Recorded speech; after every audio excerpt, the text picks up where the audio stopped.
ಮೂಡಿಗೆರೆ ತಾಲೂಕಿನ ಕೆಳಗೂರು ಗ್ರಾಮದಲ್ಲಿ ಆಟವಾಡುವ ವೇಳೆ ಕಾಫಿ ತೋಟದಲ್ಲಿ ನಾಪತ್ತೆಯಾಗಿದ್ದ ಮಗುವನ್ನು 12 ಗಂಟೆ ಕಾರ್ಯಾಚರಣೆ ನಡೆಸಿ ಪೊಲೀಸರು ಪತ್ತೆ ಮಾಡಿರುವ ಘಟನೆ ಚಿಕ್ಕಮಗಳೂರು ಜಿಲ್ಲೆಯಲ್ಲಿ ನಡೆದಿದೆ. ಟೀ ಎಸ್ಟೇಟ್ನಲ್ಲಿ ಕೆಲಸಕ್ಕೆ ಬಂದಿದ್ದ ಮಧ್ಯಪ್ರದೇಶ ಮೂಲದ ಗೋನು, ಸೋನು ದಂಪತಿಯ 1.5 ವರ್ಷದ ಗಂಡು ಮಗು ನಿನ್ನೆ ಸಂಜೆ ಕಳೆದು ಹೋಗಿತ್ತು. ಮೂಡಿಗೆರೆ ಸಿಪಿಐ, ಬಾಳೂರು ಪಿಎಸ್ಐ ನೇತೃತ್ವದಲ್ಲಿ ಕಾರ್ಯಾಚರಣೆ ನಡೆಸಲಾಗಿದ್ದು, ಮಗುವನ್ನು ಪತ್ತೆ ಹಚ್ಚುವಲ್ಲಿ ತಂಡ ಯಶಸ್ವಿಯಾಗಿದೆ. ಮಧ್ಯಪ್ರದೇಶ ಮೂಲದ ಗೋನು ಮತ್ತು ಸೋನು ದಂಪತಿ ಕಳೆದೊಂದು ವಾರದ ಹಿಂದಷ್ಟೇ ಕೆಲಸ ಅರಸಿ ಕೆಳಗೂರು ಎಸ್ಟೇಟ್ಗೆ ಬಂದಿದ್ದರು.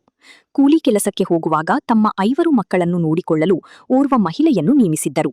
ಆದರೆ ಶುಕ್ರವಾರ ಮಧ್ಯಾಹ್ನ ಮಗು ಅಳುತ್ತಿದೆ ಎಂಬ ಕಾರಣಕ್ಕೆ ಆ ಮಹಿಳೆ 8 ವರ್ಷದ ಬಾಲಕಿಯ ಜೊತೆ ಮಗುವನ್ನು ಎಸ್ಟೇಟ್ ಬಳಿ ಕಳುಹಿಸಿದ್ದರು. ಕಾಫಿ ತೋಟದ ನಡುವೆ ಅಡ್ಡಾಡಿ ಸುಸ್ತಾಗಿದ್ದ ಮಕ್ಕಳು ಮಧ್ಯಾಹ್ನ ಊಟ ಮಾಡಿ ಅಲ್ಲೇ ಮಲಗಿದ್ದಾರೆ. ಈ ವೇಳೆ 8 ವರ್ಷದ ಬಾಲಕಿ 1.5 ವರ್ಷದ ಶಿವಂ ಎಂಬ ಮಗುವನ್ನು ರಸ್ತೆಯಲ್ಲಿ ಬಿಟ್ಟು ಮನೆಗೆ ಮರಳಿದ್ದಾರೆ. ಸಂಜೆ ಪೋಷಕರು ಕೆಲಸ ಮುಗಿಸಿ ಮನೆಗೆ ಬಂದಾಗ ಮಗು ನಾಪತ್ತೆಯಾಗಿರುವುದು ಬೆಳಕಿಗೆ ಬಂದಿದೆ. ತಕ್ಷಣ ಅವರು ಬಾಳೂರು ಪೊಲೀಸ್ ಠಾಣೆಗೆ ಮಾಹಿತಿ ನೀಡಿದ್ದಾರೆ. ಪೊಲೀಸರು, ಶ್ವಾನದಳ ಹಾಗೂ ಸ್ಥಳೀಯರು ಕಾರ್ಯಾಚರಣೆ ಆರಂಭಿಸಿದ್ದರು.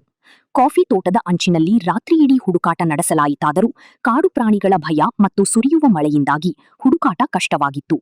ಇಡೀ ರಾತ್ರಿ ಪೋಷಕರು ಕಣ್ಣೀರು ಹಾಕುತ್ತಾ ಮಗುವಿಗಾಗಿ ಕಾದು ಕುಳಿತಿದ್ದರು. ತೀವ್ರ ಹುಡುಕಾಟದ ನಂತರ ಮಗು ಸುರಕ್ಷಿತವಾಗಿ ಪತ್ತೆಯಾಗಿದ್ದು, ಶೋಧ ನಡೆಸುವವರ ಕಣ್ಣಿಗೆ ಮಗು ಬೀಳುವಾಗ ಅದು ಮಲಗಿತ್ತು ಎಂಬುದು ಗೊತ್ತಾಗಿದೆ.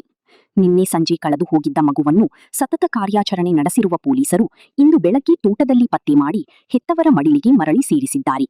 ಬಾಳೂರು ಪೊಲೀಸ್ ಠಾಣಾ ವ್ಯಾಪ್ತಿಯಲ್ಲಿ ಘಟನೆ ನಡೆದಿದೆ.